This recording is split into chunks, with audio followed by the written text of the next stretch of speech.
Hai, nama saya Malvin Gakim dan Anda bersama dengan saya dalam seri Satu Permulaan Baru.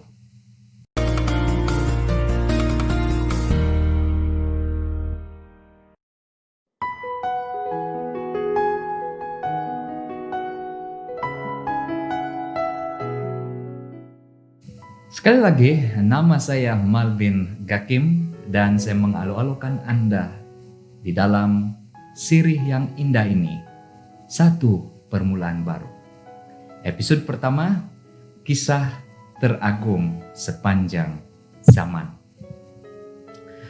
Anda mungkin pernah melihat atau mendengar banyak cerita menarik mengenai adiwira dan personality yang mengagumkan, seperti Avengers, Justice League, X-Men, Captain Marvel, Nelson Mandela, Martin Luther King Jr., Albert Einstein, Napoleon Bonaparte, Nabi Muhammad, Siddhartha Gautama atau dikenali sebagai Buddha, dan ramai lagi.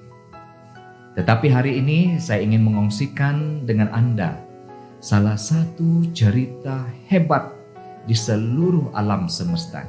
Suatu kisah yang Anda tidak akan pernah lupakan. Pada mulanya, satu dunia diciptakan oleh Yang Maha Agung. Oleh karena kasih dan kuasanya yang tak terbatas, Dia menciptakan langit dan bumi dengan segala benda-benda yang indah dalam kesempurnaan. Dia menciptakan lelaki dan perempuan yang pertama penuh teliti di dalam dunia yang sempurna dengan tangannya sendiri. Dia meletakkan kasih, keadilan, kebenaran, kemuliaan, dan intipati kehidupannya ke dalam nyawa manusia pertama dengan menghembuskan nafas ke dalam mereka. Mereka begitu sempurna sehingga Yang Maha Agung itu ingin menempatkan mereka sebagai pemerintah-pemerintahnya untuk menguasai dunia. Dia mau mendirikan kerajaan agungnya dengan Adam dan Hawa sebagai raja dan permaisuri pertamanya di planet bumi. Dunia dipenuhi dengan perkara-perkara yang menggembirakan dan baik. Tiada penderitaan dan perkara-perkara jahat. Mereka memiliki kesempatan untuk memerintah dunia dengan kebebasan memilih mereka selagi mereka setia kepadanya sebagai pencipta agung mereka. Malangnya, Raja Adam dan Permaisuri Hawa berkeputusan untuk melawan terhadap Yang Maha Agung. Disebabkan tindakan mereka, maka mereka kehilangan kerajaan Yang Maha Agung itu. Mereka juga kehilangan sifat-sifatnya dalam kehidupan mereka.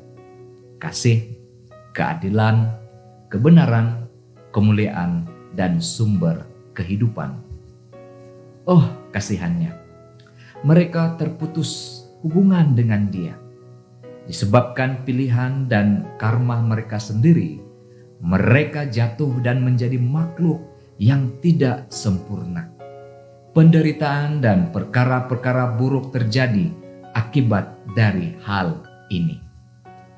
Apakah yang harus mereka lakukan?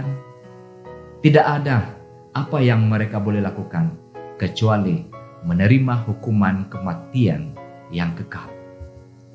Mereka mengetahui dengan pasti bahwa mereka akan mati tanpa sifat-sifatnya di dalam kehidupan mereka.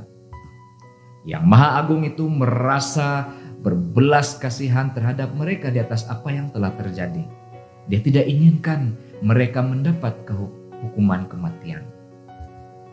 Maka dengan itu, Dia membuat satu perjanjian dengan mereka bahwa pada suatu hari nanti akan datang seorang raja daripada keturunan mereka yang akan memulihkan kerajaan agung itu di muka bumi. Dia akan menjadi penebus dunia yang akan memulihkan sifat-sifatnya yang hilang di dalam kehidupan manusia. Dia akan dipanggil raja atas segala raja, atau putra kedamaian, atau raja damai. Oh, betapa luar biasanya janji ini. Sejak dari hari itu, walaupun dunia sedang menderita daripada begitu banyak perkara-perkara yang tidak baik, Adam dan Hawa tetap menunggu dengan tekun. Mereka menyangkakan bahwa salah satu daripada anak-anak mereka segera menjadi penebus yang dijanjikan itu. Rupa-rupanya tidak. Mereka harus menunggu lebih lama daripada jangkaan mereka. Mereka memberitahu anak-anak mereka tentang janji itu, sementara mereka menunggu kegenapannya. Mereka juga meminta anak-anak dan cucu-cucu mereka untuk memberitahukan kabar baik perjanjian itu kepada generasi-generasi seterusnya. Adam dan Hawa tidak mahu mengulangi kesilapan mereka seperti sebelum ini. Kali ini mereka tetap setia kepada berita baik itu, bahkan sehingga mereka meninggal dunia. Mereka masih percaya pada suatu hari nanti penebus yang dijanjikan itu akan datang untuk memulihkan segala sesuatu, termasuklah kehidupan mereka. Tahun silih berganti, dekad menjadi abad, dari generasi ke generasi manusia masih menunggu pemulihan itu. Pada waktu itu, Yang Maha Agung mengajarkan manusia untuk mempersembahkan korban binatang yang tidak bercacat celah bagi mengingatkan mereka tentang nubuatan kedatangan segera penebus itu. Hanya dengan menumpahkan darah, karma mereka yang tidak baik dapat diampuni. Melalui upacara korban ini, mereka dapat melihat masa depan dengan iman bahwa suatu hari nanti anak domba itu yang dipanggil sebagai raja atas segala raja dan putra kedamaian akan menggenapi upacara itu sepenuhnya. Lebih kurang 4.000 tahun kemudian, raja yang dinubuatkan itu datang ke dunia untuk memulihkan segala sesuatu yang hilang sejak zaman Adam dan Hawa. Jika Anda biasa mendengar kisah kelahiran luar biasa putra Siddhartha, kemudiannya menjadi Buddha, yang mana dia boleh berjalan sejurus selepas dia dilahirkan dan setiap langkahnya menghasilkan bunga teratai. Kelahiran putra kedamaian lebih luar biasa lagi. Dia datang ke dunia untuk menderita dan mati bagi umat manusia, untuk memulihkan segala sesuatu kepada keadaan asalnya. Dia datang ke dunia untuk membawa kedamaian kerajaan agung itu kepada seluruh alam semesta. Putra Siddhartha pernah berkata kepada bapaknya bahwa dia ingin menyelesaikan penderitaan orang ramai dengan meninggalkan istana untuk mengembara dunia dalam pencarian jalan penyelesaian. Setelah dia melalui pengembaraan pertapaannya, dia mendapat pencerahan dan mencapai nirvana, yaitu suatu keadaan yang tiada atau kosong, dan hanya meninggalkan ajaran-ajarannya saja kepada para pengikutnya.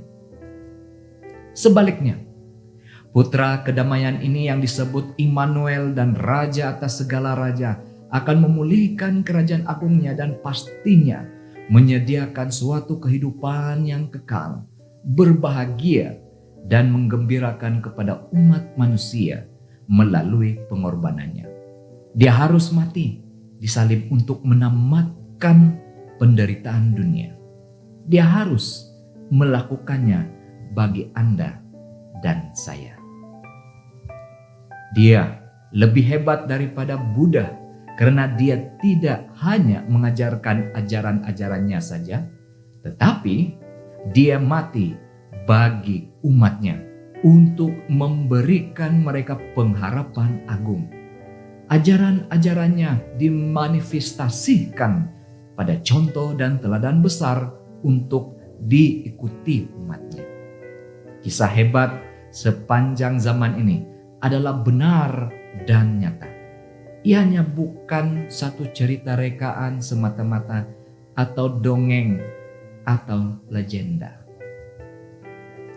Siapakah putra kedamaian dan raja atas segala raja ini? Dia adalah Yesus Kristus. Dari manakah cerita ini datang? Ianya berasal daripada satu buku agung yang disebut Alkitab Suci atau Kitab Suci.